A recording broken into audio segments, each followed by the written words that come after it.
Hey everyone, thanks for joining me for another episode of A Man's Girl USA. I am super excited for the guest I have today.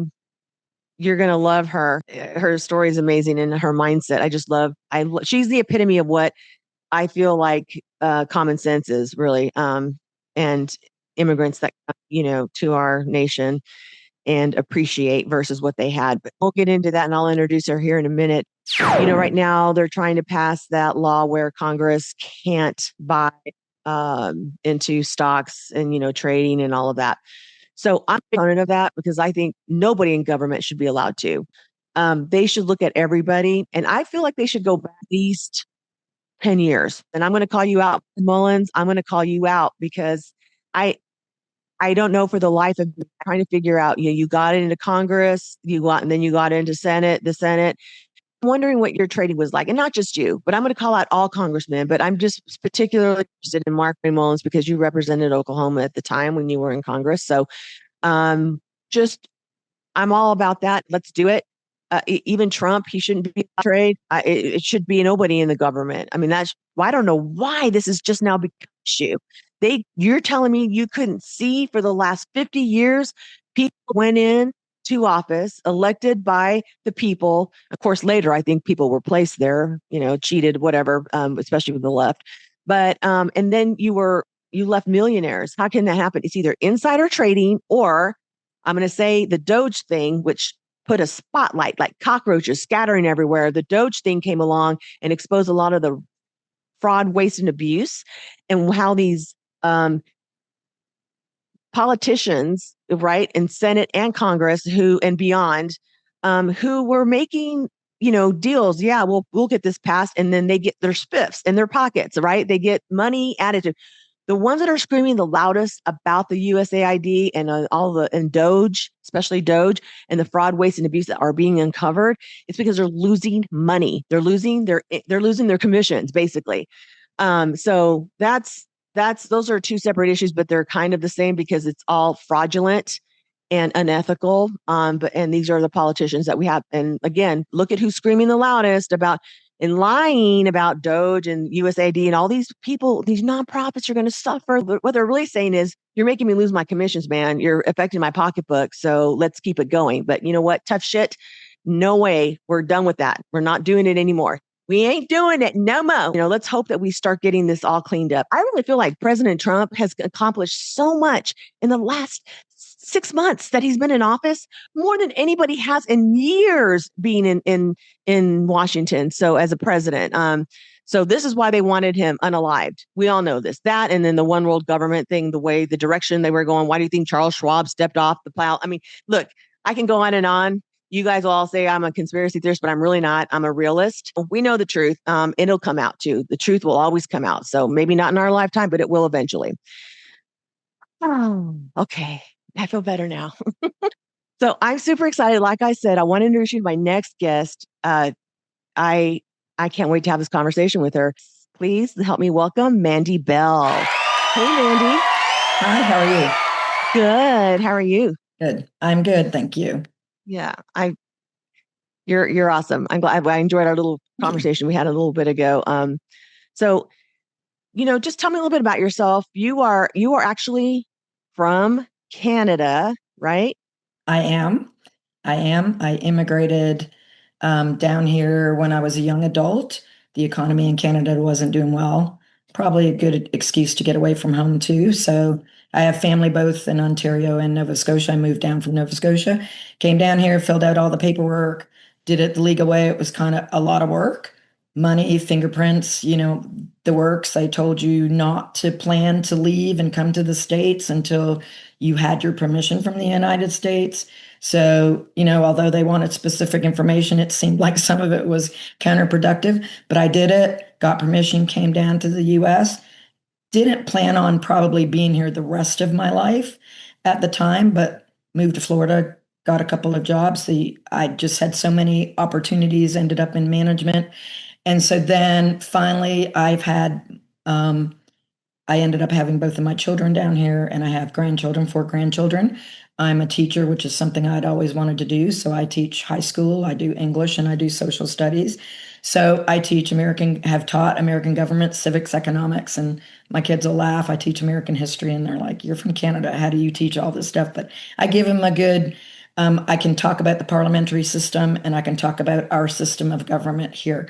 I'm really proud to be here, always been very law abiding, knowing that I was here as a permanent resident alien with my green card, had to have that to show to come when I go back home to visit, and was really proud of that and always considered Canada, my home as well. And then I got more over 9/11 really affected me. I think being down here, it really affected me. And I guess I became not more involved, but more cognizant of what was going on in the country, beyond my little space and my family and all of that. And so that's when I got more aware of the government and what was going on and paying more attention.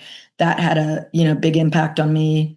And so eventually over time, I watching things, and I've watched stuff since I've been down here. I can watch the government getting more involved and see how it's counteracting and how the government's taken away incentives for people to do the right thing, and all these unintended consequences. And then being a legal immigrant, I finally a few years ago decided to go ahead and get my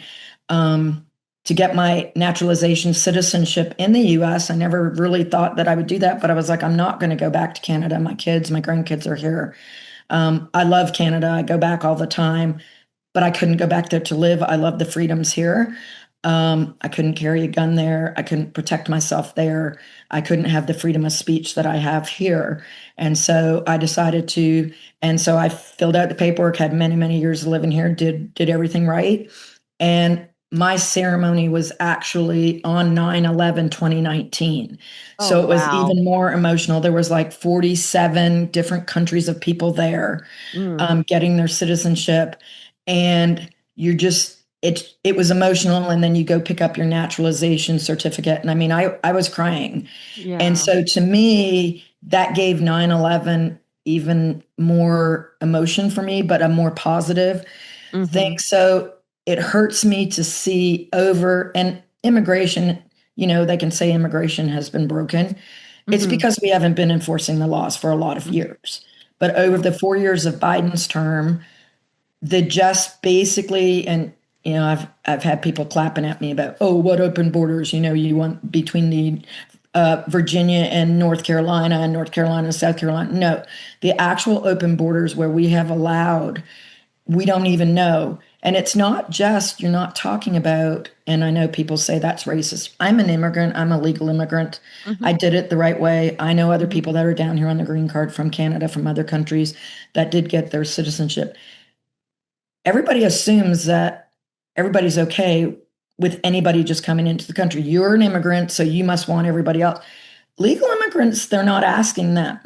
We did it the right way. Why is it fair for other people to jump in line? I realize it's difficult. When I did it, it was earlier. It wasn't as big of a line, but what's worth it? I came here for a better life. The economy wasn't good in Canada, and I got great opportunities. Like I said, now I'm a teacher. I had the opportunity to stay home with my kids. I've had a lot of opportunities, but because I made the opportunities because I came here and did it right. I kept my nose clean. I knew that, if I got into drugs or did anything, they could deport me. But I knew that. And so I got more civic minded and wanted to be able to vote in the elections and stuff. And that was part of my reasoning, and wanted to, I'm going to live here the rest of my life. So I didn't Yeah. want any confusion about that. But people aren't looking at legal immigrants came here to better their families, a lot of them. Mm-hmm. I teach a lot of those students that their families, it may have been grandparents, parents, that brought them here and did it the Right. right way. Yes, used to come here for a better way of life, but now we've got people coming here for nefarious reasons. And it's not just Hispanics or people from Latin America, South America. It's people that are coming over because the borders were porous from countries, China, Iran, from countries, Russia, from countries Mm-hmm. that want to do us harm, Right. terrorists. And I don't want us to have another 9/11 to understand that. What about people aren't looking at the victims? There are so many victims of this just allowing anybody in. Right. Victims, the apartments in Colorado that have been taken Oh, by gangs. Trinidad, And Nicaragua. Yeah. where is the sympathy for the people that live there or tried to make a life there that may not have that much money? Yeah. I'm a single woman now. I was a single mom for a while. I had a husband that, there was a little bit of a domestic violence issue and things like that. And then, and then I got remarried and I'm since divorced, but my kids are grown. But there are hundreds of thousands of children. And this is my passion because I love kids and that's why I'm a teacher. There are hundreds of thousands of children that were coyotes. People were paid to bring them over to start a new life, to maybe not have family.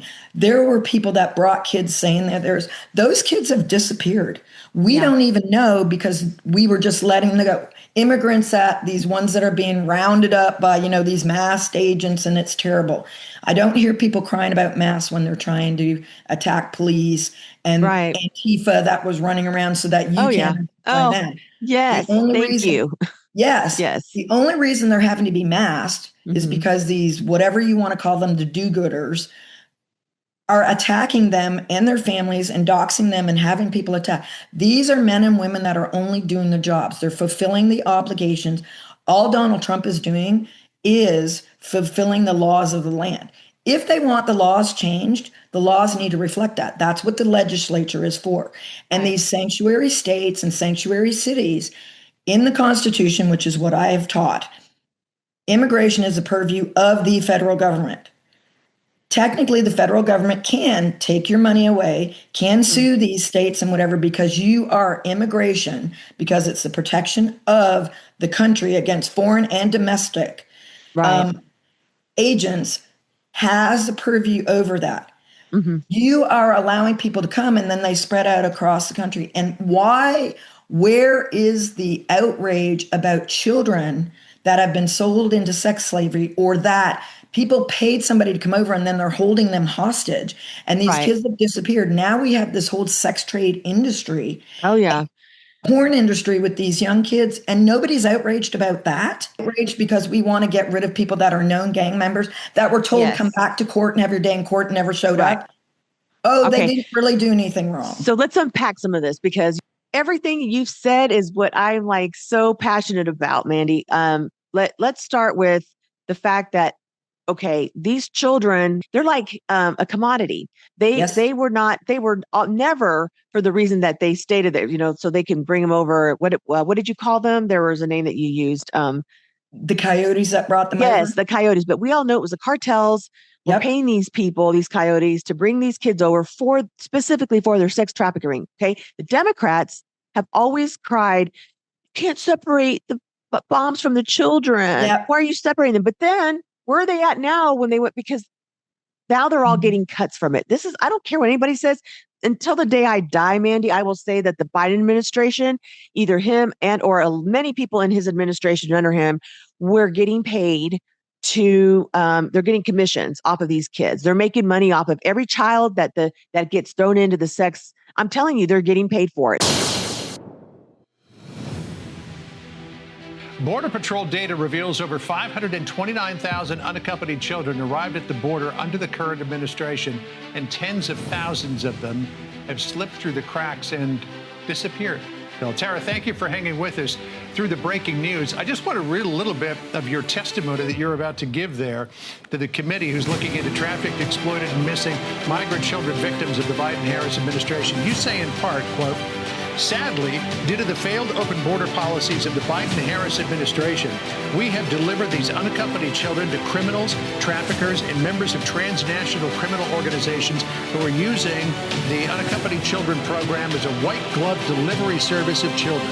These criminal sponsors are defrauding the U.S. government by using the UC program as the logistical chain of their child trafficking operation. Yes, well, I was the HHS whistleblower, yes, and I served as the deputy to the director of the federal case management team, and I can assure you the UC program is the middleman in what we now know is government-sponsored sponsored, taxpayer-funded child trafficking. This is appalling, and this must change. What's shocking is that HHS is not a law enforcement entity. They don't have investigative powers, and so they just simply do not have the skills, the knowledge, the ability, the tradecraft in looking into traffickers. They just don't.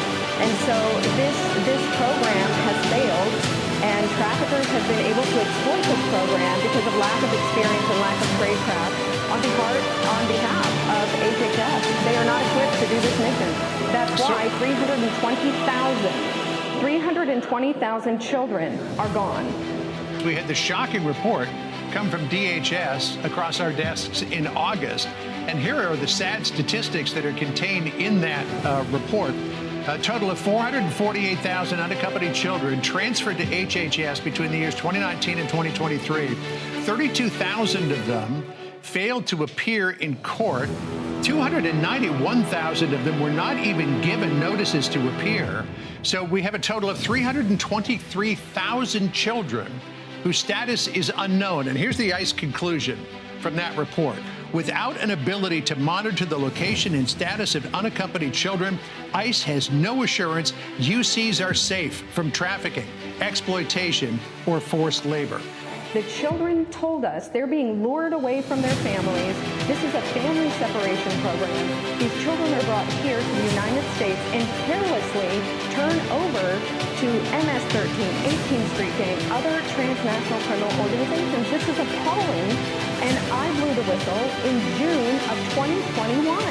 It's now 3 years, 5 months, and 3 days since I said they were trafficking children, and there have been whistleblowers before me. Yeah, this DHS report raised suspicion among sponsors. One sponsor apparently signed for 2,500 different children. We had Tom Homan here yesterday, the incoming border czar. He said that one of his top priorities on day one, when he starts his program, is going to be to find these unaccompanied children. Here's what he said. We got over 300,000 missing children. The over 500,000 children have been trafficked into the United States. This administration released them to unvetted sponsors, and they can't find 300,000. And for anybody who doesn't know, Tom Homan, he has such a heart for these children. They're getting a commission for it because otherwise, why wouldn't they try harder to find him? These poor children whose lives will forever be changed. Some of these girls who were rescued, even from Epstein's little circle, a couple of them have committed suicide because they can't live with what the life that they had. I mean, it's beyond ruining someone's life. Anyway, so there's that. So I want to go back to when you came over. It's amazing to me because I had mentioned to you, my parents came over on a green card many years back in the 60s. And then my mom became a U.S. citizen before she died, after she retired, because she decided this is where she wanted to be buried, where her kids and grandkids are, just like you. So it's funny that, people who are related to or come from, or like you, who are directly an immigrant, who are the ones who understand it the most. I used to travel a lot for work when I was in media, then I had to travel a lot, fly a lot. And every time I took a Uber, I took advantage of that. I enjoyed it. There was always foreigners driving me to the airport. And I would ask them, hey, I'm just curious. I'm just doing a personal poll. What do you think about President Trump? Because this, he was in office in 2016, and around the time I was, traveling a lot between that and 2020. And I said, what do you guys think about, President Trump? I'm just curious. Do you hate him? Do you love him? Every single, and I've talked to people from Pakistan, Guatemala, and other countries, India, and they all said, we love him because he's secure. He wants to secure borders. He wants to protect America. I feel safe here. Safety, freedom, everything that you were saying. They didn't just say, oh, he's doing a great, I love Donald Trump. All of them said that. And I'm like, it's clear to me, and I think it's clear to you and people with common sense, that the Democrats clearly don't give a shit about the immigrants. Okay. They are votes for them. Let me bring you, look what I'm doing for you. I'm bringing you here free. And then you better vote though. So it comes with a caveat, right? I'll scratch your back, you scratch mine. And that's the only thing, because as far as I can tell, the Democrats seem to be pretty racist. If you think about it, they're, who's going to clean our houses and watch our kids? Really? That's what you're saying? Who's going to pick our fruit and stuff? F you guys, because guess what? I do more than pick fruit and do stuff like that.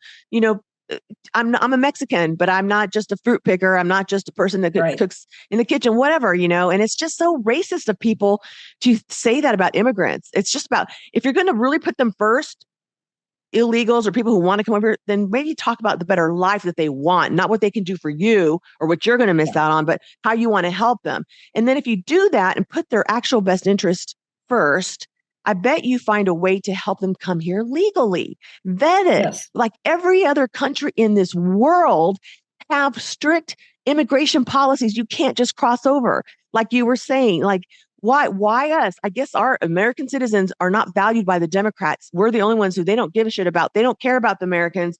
They're just let anybody cross over, and that's where we have the danger, right? That's what is frustrating about this whole thing, is that they aren't looking at what it's doing to the country. It's not about them. And honestly, they don't have a problem with it because they do look at it as votes. I don't want to be cynical as you about they're getting the money from these people that are brought over, but it's about the votes. And they don't ever expect these people to challenge their power and their control. Immigrants like me that are legal and do all that can challenge them, can get in there and vote. They want them to vote them into office, but they never expect them to be challenged. So they like them. They're this subset of citizens because they're always going to have that, and they have that power over them. We have the power to remove you if we really want to. If they want to change the laws, you can't just ignore the laws. Trump is following the laws on the books.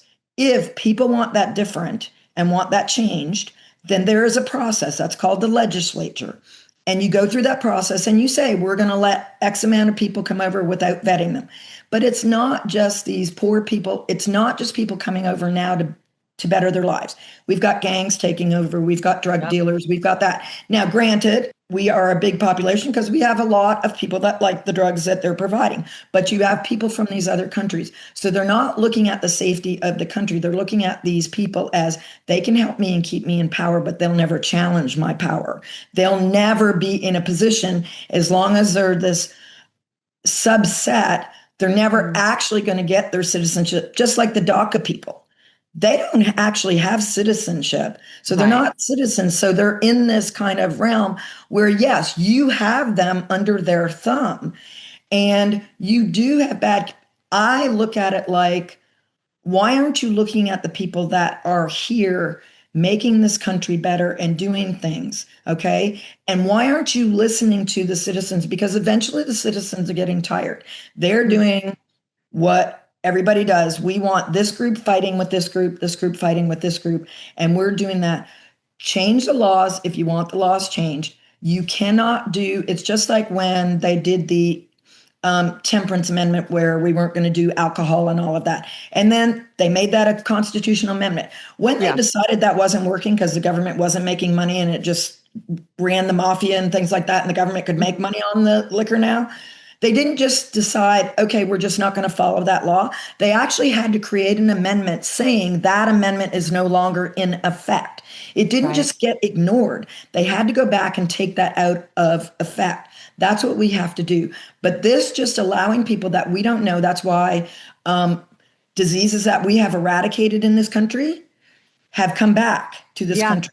Legionnaire's disease, measles, things like that, that we haven't had because we had vaccines for children and we've eradicated. You used to have to get a health check, but these people aren't innocents. And that's what some of them are. And I've had conversations with people, hey, I know somebody, he's illegal, but he's been working, and his kids have been here and everything. And he's worried he's going to get rounded up. And I'm like, if he's been, yes, he came here illegally, he's doing something, maybe he's got his yard business or he works for somebody. He's done that for 20 years.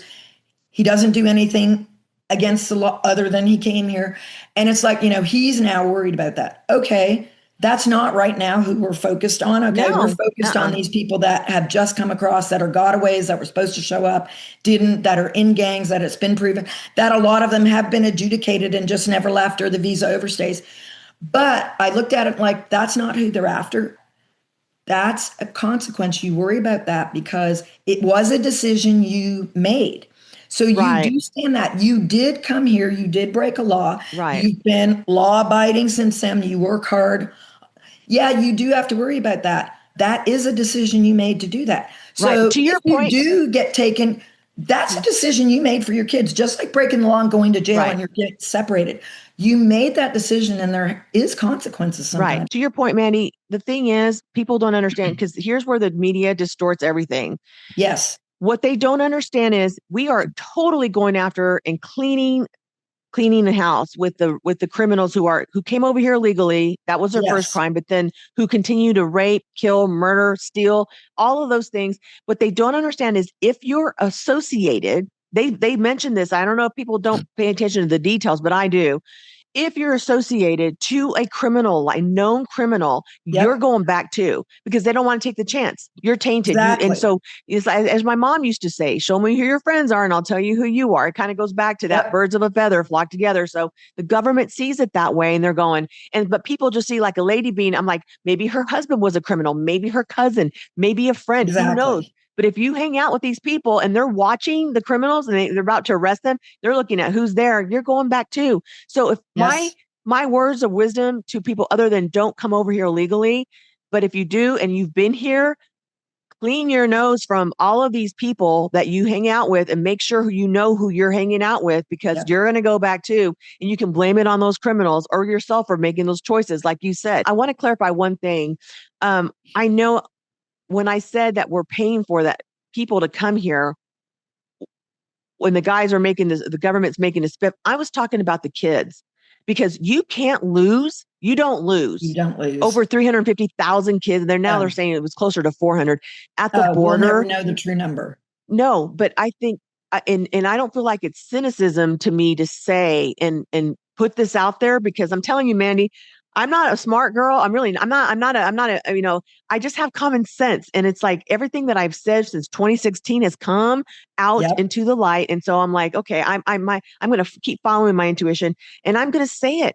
They were getting space. And I'm going to say Mayorkas was probably the number one person Yep. making money from these kids because I'm just saying you don't That's lose fair. these kids. Yeah. That's fair. Just for people to consider this as a possibility. I'm not saying it's fact because I don't have those factual, Right. but all of the things, if you connect the people are dots. definitely making money. And so are some of these charities, so-called charities that were making money too. Oh, we're going to take these kids in and stuff. Oh yeah, that's money. And all of that with nonprofits, and everybody gets caught up in this term nonprofit. Oh, we don't make the big bad profit, so that means we're good. No, it doesn't. You can that just means you're not making anything beyond your expenses to grow your business or to give to people that profit share or have stock in your company. It doesn't mean your CEOs aren't paid out the yin-yang. It doesn't mean you're not wasting money. It doesn't mean you're good because you're a nonprofit. And actually, there are facts to support that. What you're saying. People sit there and think, oh, the profit motive is the bad thing.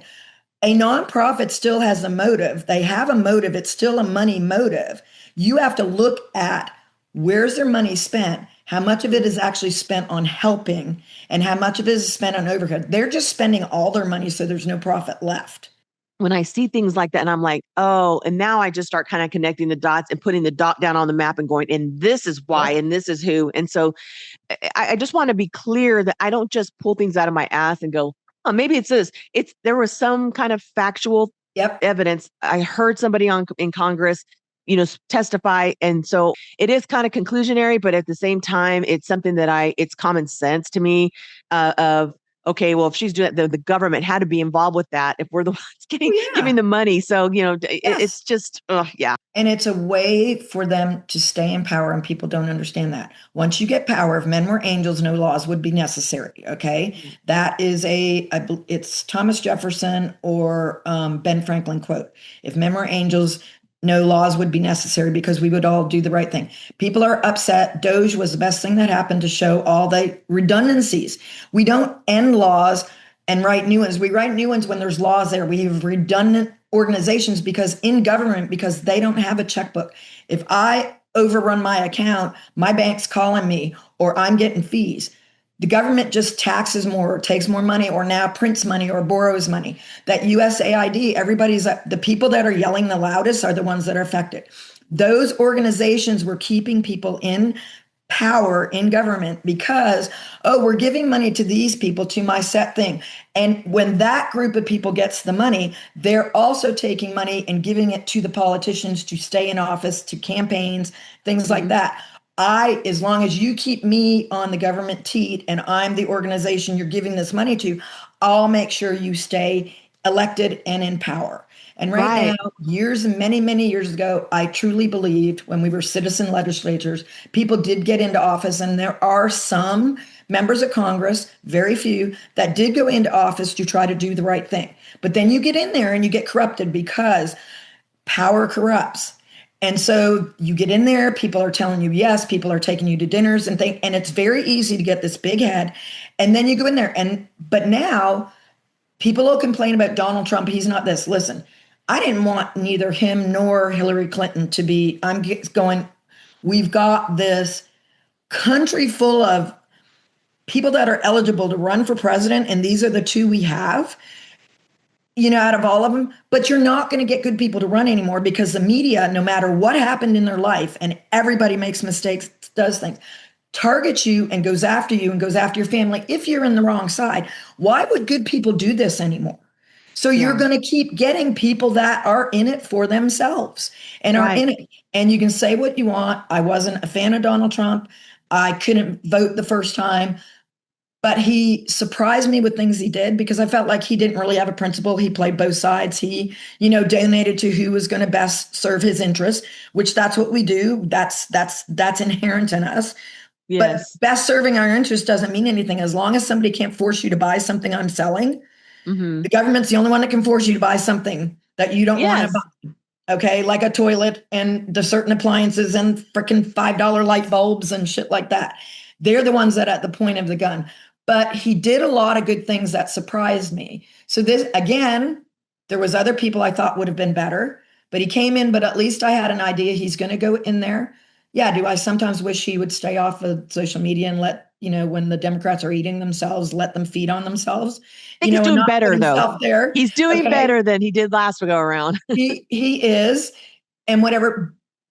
But the way he has been targeted, what do you expect? The media has done it, and the media is playing, oh, we didn't know about Biden, and we didn't know he wasn't competent. Oh, yeah. No, you weren't asking questions because you didn't want to know. You are one-sided. Yes. Bring on both sides. Let everybody hash it out. Bring on the facts, but you don't. Everything is emotional because emotions get to that. I teach my students that. Going back to what you said about, people help, vote, putting their basic candidate, keeping them in office and stuff. So I did a lot of researching to be abreast of what's happening in the pro-life movement. And I found out that Planned Parenthood, which I'm so glad they're getting defunded, they put in $40 million across the U.S. to target for the voting in each state, where they can, the strongest red states or the ones that were purple so they can flip them blue. Yes. And I'm thinking that it's all politics. It's all, so they needed to be defunded because they were using our taxpayer dollars to do that. Yeah. Yep. It's the same thing. So you talked a little bit before about being from Canada. What is it like? And I love that you're a teacher here and you're an immigrant, a legal immigrant who became a citizen, because you can literally speak about the differences. And when it comes to communism and socialism, you can really say, you're walking a fine line. So tell me what it was like there, and tell me how it's relevant to the differences of what you love America so much about in the comparison. Goodbye, Donald Trump. We're finally moving to Canada. Oh, you guys are actually doing it this time. Sick. Well, welcome to Canada, where the average house is 3 times less affordable than in America, where wages have fallen by 15% in real terms over the last 10 years, where homelessness has doubled over the last 4 years, where a judge ruled that you're legally allowed to identify as a woman in order to get cheaper car insurance, where it's now a criminal offense to hold over $10,000 of cash, but you're allowed to buy cocaine with a credit card, where we spent $40 billion this year to lower our CO2 emissions by 4 megatons, only for China to emit the same amount in 2.5 hours, and where your guy is probably just going to buy us and make us the 51st state when we go bankrupt anyways. But hey, at least we've got fully subsidized birth control, state-funded media, and hassle-free euthanasia. Well, Canada has grown more in the last few years because they have brought in a lot of refugees and Syrian refugees because Canada was very, you know, about 40 million people now, so very small country. So things that people say will work there aren't going to work for 300 plus million people, especially then you add another 25 to 30 million that you don't even know who are here. It doesn't work. But, my family is very big on they have government health care and things like that. I watch it be abused. All of my family loves it. I've seen incidents where here now we're overrunning the healthcare industry now because we have let so many people in, have decided that everybody gets free healthcare and nobody has to pay. So I pay like 5 times extra because I have insurance and I pay my bills and everything. But I was warning people when the government was getting more and more involved. And I've watched the incentivization since I came here of, you used to be able to buy catastrophic plans here. Canada, it's not. People think it's free. It's not free. But whatever's free is going to be limited. And it is limited. You can't get doctor's visits. You can't get appointments with specialists. My mom and dad in the little town that they lived in, when the doctor that was my doctor when I grew up there, when he was retiring, there wasn't another doctor that came in. There was a clinic and then you had the hospital. And so they finally got a doctor to come in. In order to have a doctor, you had to call a 1-800 number and stay on there in order to be the patient. To get to be the patient, they had a PA and then another doctor. But you had to do this. So my mom, they were retired, so they have the time. But can you imagine you have to call a 1-800 number? The line's busy, busy, busy, and you did this, and they're giving out the number on the radio. Then 3 days later, we're giving out the wrong 800 number. But this is how you had to do. And the first 300 of you get to be the patients. Okay, the rest of you, I know places where you're on a lottery, okay, and you're on a wait list. And then when somebody dies or a kid ages out of pediatrics, so now there's an open pediatrician, you get names drawn out of a hat and they'll call, hey, by the way, now you are a patient of this doctor. So it's really hard to go around. I watched my sister to get an upper GI to find out she got where she couldn't work and she was having a lot of pain. And they thought maybe she had, they thought she might have had not an ulcer. Yeah, they wanted to check her for an ulcer. She waited, so she had to stop doing what she was doing for work and waited over a year to get an upper GI. You have a hernia. When the specialist is available, I had family that they were going to come down and visit. Well, they got a hernia. They had to wait for the appointment with the specialist. So they couldn't come 4 months later because they hadn't had the appointment, because you have to stay on call to be able to go when they call and say, here's your appointment. You have to be in the country and on call. You can't leave the country. If you leave the country, they say that if you're on a certain medicine for a certain disease, if you have that issue in another country, they won't cover that because you left the country and you're on this medicine. You can't even necessarily leave the province and go to another province. If you are on, my dad was on medicine because he had dementia and at one point he had high blood pressure. But if he would have had an issue in another province or another country, he went traveling of that, they would have not covered it because, sorry, you left the country. And and it's just the government is in control. So there's shortages of everything, shortages of doctors because doctors, now college is cheaper. So it's not as, but you only get paid by diagnosis. So you're not getting paid now. The insurance industry, but the government has caused the issues. The insurance industries, yeah, they're not the best to deal with, but the government instituted them during the Depression era, during all of that, FDR and ever that, because they capped pay. So I couldn't pay somebody. So now I can offer them this as a benefit. So now we don't pay the doctors directly when we don't. I've watched and seen the history of the government becoming more and more involved. That's why it's more expensive. They took away the incentive for people to have insurance. Then next thing you know, 30 years later, they're saying you have to have insurance now. Because they said, oh, if you don't have insurance, we have to treat you and we have to treat you for free. Where before you might have had to wait till the end of the line if it wasn't life-threatening. Right. So now I pay more because I'm insured, but I know people that are out there, partying every night, drinking, tattoos, all of this. Well, I don't have health insurance, so that's why I won't go. That's why we're overrun. But the government Government doesn't look at unintended consequences. So Right. I warned people with Obamacare. The cost of everything exploded under Obamacare because now the government's saying, instead of letting me say, there's 40 different plans I can choose from what best suits me. I have contacts, I have hearing aids. Maybe I need a plan that covers those, but I don't need a plan that covers birth control because I'm beyond that part, or maternity care. Why am I forced to have maternity care and pay for that? It's because now you've said I've only got these policies. I could pay catastrophic because I would be relatively healthy when I was in my 20s. But the government comes in and says, you have to cover all of this stuff and you have to cover people. And now hospitals, you have to cover anybody, whether or not they can afford to pay. Doctors, you have to Right. cover people. We're getting into it. The only reason they Mhm. haven't outlawed the insurance companies and gone to that is because Congress didn't want to go on Obamacare.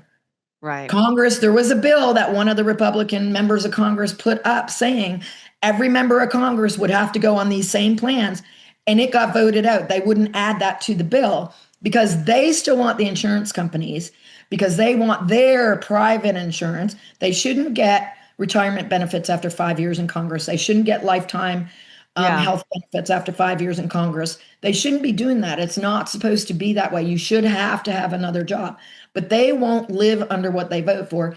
And the insurance companies are good people for them to bash, Oh, even though yeah. some insurance companies keep them in office because they Mhm. get loopholes. Yes. When somebody doesn't want to live under what they propose for everybody else, that's socialism, that's communism, because they don't live under it. Right. As Margaret Thatcher said, socialism is great until you run out of everybody else's money. I know she was, man, Yes. there are several versions of her documentary about her, and Yes. she was brilliant. And if So- we had a female that would run like that, Nikki Haley, there were females. If we had a female like her, there wouldn't be a problem. It's not sexism that isn't getting a female to be president. Yeah. It's people like Hillary Clinton and Kamala Harris Yes, I was a that Nikki can't Haley string a fan. sentence together or as corrupt as all get out. Yeah, corrupt as AF. I will tell you, I was a Nikki Haley fan until she was bought and came out against Trump, and I was like, you ruined it, because I mean, I thought she was unbuyable. Like it was sad. We need someone like her, but stronger, who could say, well, we have women now. Look at Tulsi Gabbard. We have people right now in the Trump administration, women who are strong, who cannot be bought. So we need more of that, but we need one of them to run for president, because they're going to be the ones who can't be bought, because they were kind of like, once you've been under Trump and served with him, you understand, you're getting an understanding of how it works, of how you say no, just say no, and all of that. I want to talk about what was it like to be like, Canadians aren't allowed to carry guns, right? No.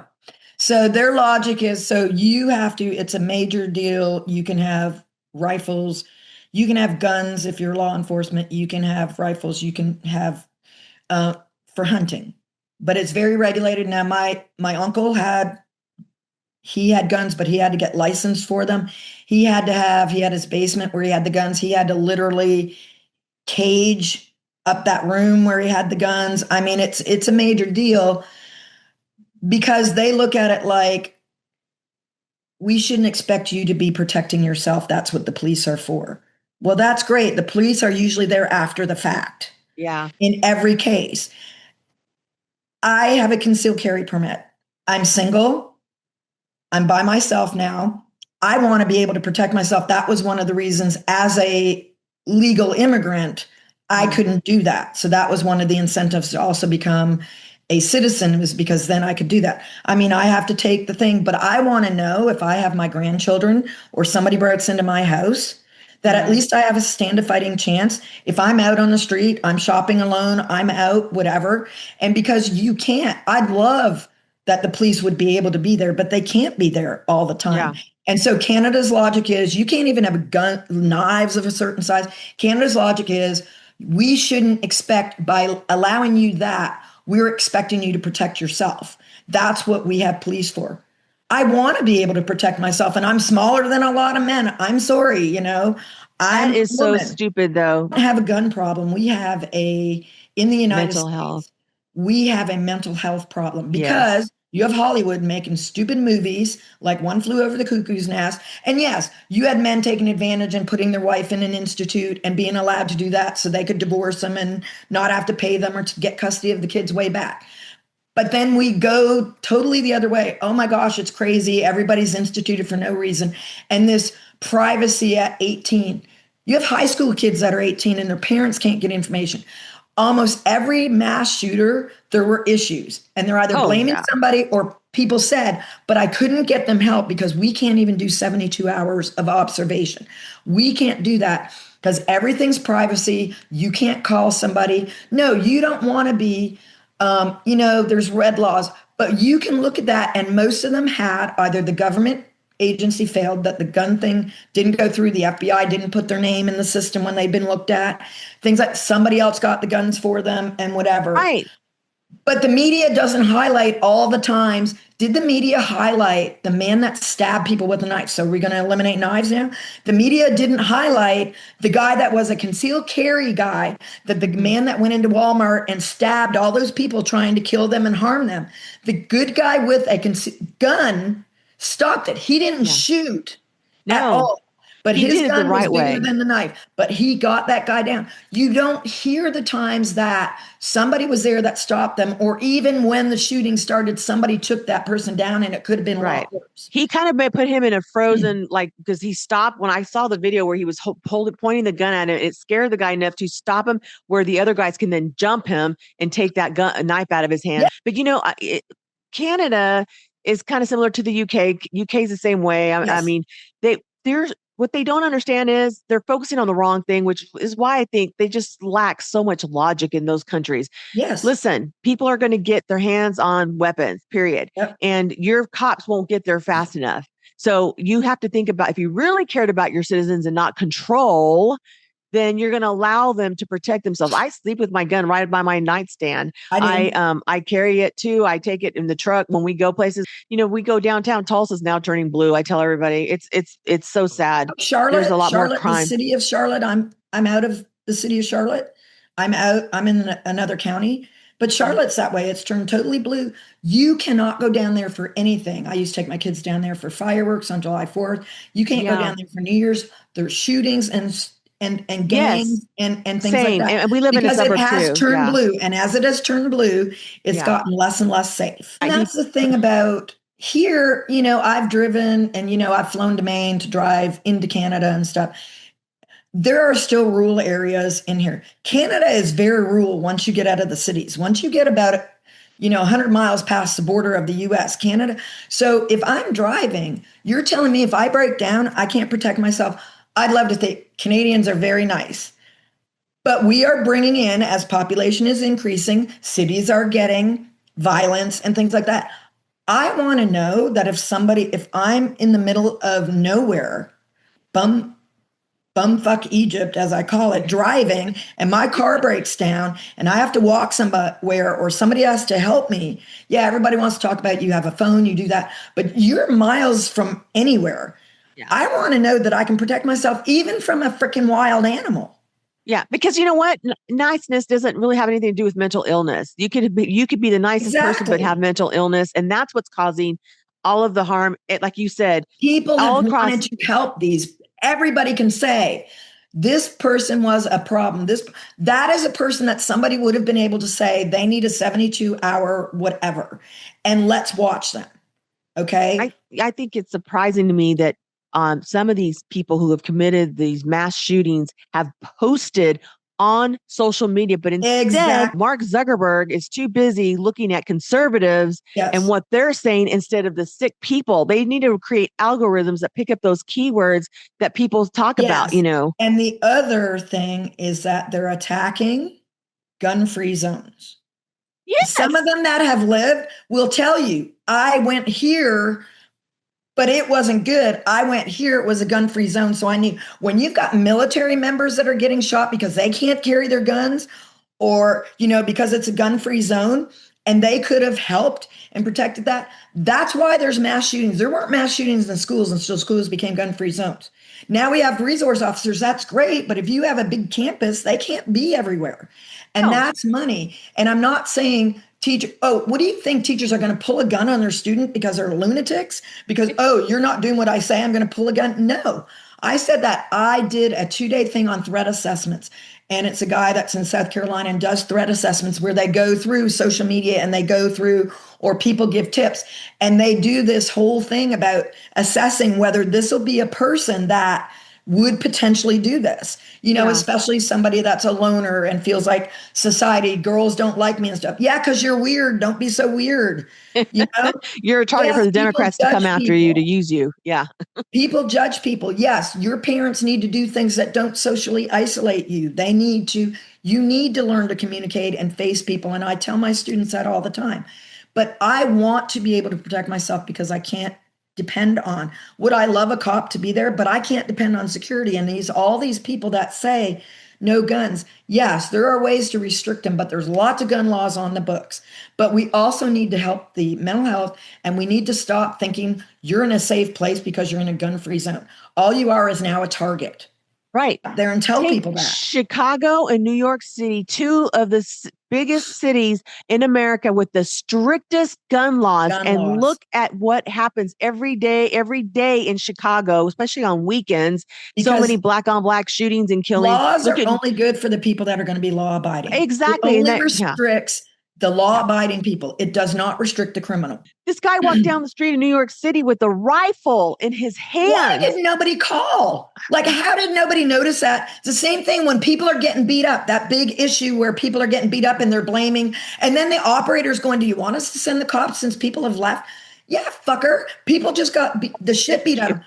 And I tell my students that, be the good guy with the phone. Make the phone call. Don't be the one videotaping it and standing around. I don't expect you to get in the middle of something, but at least use your phone.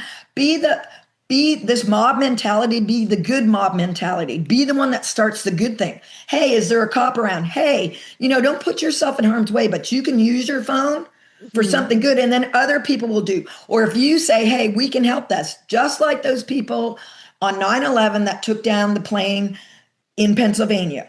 They knew what was going to happen, so a bunch of them got together because they knew they were going out anyway. At least let's try to save people. And they did, because they would have flown into another building and killed more people. Yeah. So that's what I tell my kids. Be the good person. Don't be the one that stands there with your phone or just watches or walks away. Don't put yourself in harm's way, but you make that phone call, or you say this isn't right, and more people will start saying this isn't right and do something. Yes. But it's ridiculous what is going on. It is nuts. I can't believe it's been an hour has gone by so fast. I want to tell you, I would love to have you come back for another one. If you don't mind, I think we have way more to talk about. And can I just say, I wish every teacher across America was like you. You're common sense. You give good advice. You're not trying to change their sex or get all woke. You're more concerned with you see the bigger picture and not just an agenda. And I wish every teacher was like you. I love everything that you're saying, how you teach because of your experiences of life from living in Canada to becoming a US citizen, to what common sense is. And it's just, you're brilliant. You're wonderful. And I wish there were more people like you, Mandy. Well, I appreciate that. And I do. And I tell my kids, I say, don't believe what I'm saying. What I'm telling you is fact. Go back and vet me too. But don't just believe stuff. I tell them, you're at the age you start thinking for yourself. So think about, why do you believe this? Yeah. And then, research, be able to tell me. Don't say, I don't know, because my friends do. Or regurgitate what you're hearing, the talking pieces that you're hearing. Be able to look at me and say, this is why I believe it, and defend your point. Yeah. I'm going to listen to it. So I give them all sides of the argument because I want them to learn to think critically. And that's what the schools don't want them to do. But that's exactly what you should be doing. And that's what every teacher in America was hired to do. And that's what I'm saying. You are the Donald Trump of the education system. Okay. He follows the law. He's doing what he's supposed to be doing. You're the same way. You're doing what you were hired to do, what teachers were intended to be doing. You look at back in the olden days. I mean, that's what teachers, they even instilled ethics and values and morals into kids. And that's what I do. When our county decided, we want the kids to know these skills. And I'm like, that's the skills I've been teaching. Communication, being able to talk to people, being able to look people in the eye, know what that looks like, being able to focus on this and think for yourself and look at something that's biased and say, yeah, they're trying to come to my emotions. Emotions are great, but all that is to anger you. It's not logic. Right. You're so smart. Well, listen, I appreciate you so much. I can't believe it. I mean, this is what I mean. I love doing this. I mean, it's because I get to meet people like you, have amazing, meaningful conversations with logic, which is the key word here. Yes. And I think we have so much more to talk about. So I'm excited to have you back. If you don't mind, maybe Love within the to. next, yes, would love to have you back. It was a pleasure.